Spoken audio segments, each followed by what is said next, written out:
Alors, je suis atteinte d'une polyarthrite rhumatoïde qui a été diagnostiquée fort tard et qui s'est déclarée à l'âge de 18 mois.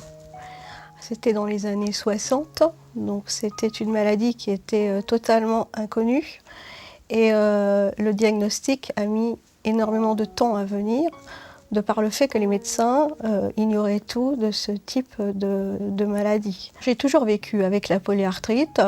Elle fait partie intégrante de ma vie, de ma personne. Je ne sais pas ce que c'est que de vivre sans la polyarthrite. C'est une compagne de route, je dirais, dont je me serais certainement bien passée.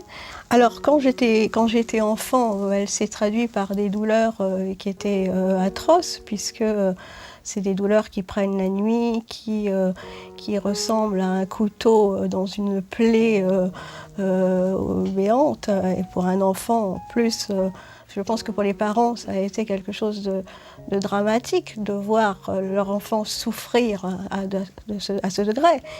Et puis de ne pouvoir rien mettre pour pouvoir soulager cette douleur. Bien sûr, il y avait une honte de cette maladie, j'essayais de cacher, mais comment cacher lorsque vous avez des déformations apparentes? Et le monde du travail est quelque chose d'assez dur. Et je suis rentrée donc dans l'enseignement. Et là, on ne m'a pas fait de cadeau parce que tout simplement, en tant qu'enseignante, j'étais le référent et le référent se doit d'être dans la norme. Or là, je n'étais plus dans la norme. Si on a autour de soi des gens qui vous comprennent et qui vivent cet handicap sans vous le faire remarquer, c'est pas forcément le cas lorsque vous sortez de cette bulle. Aidons la Fondation Arthritis en appelant le numéro vert 0800 333 555 ou en envoyant don au 72 022.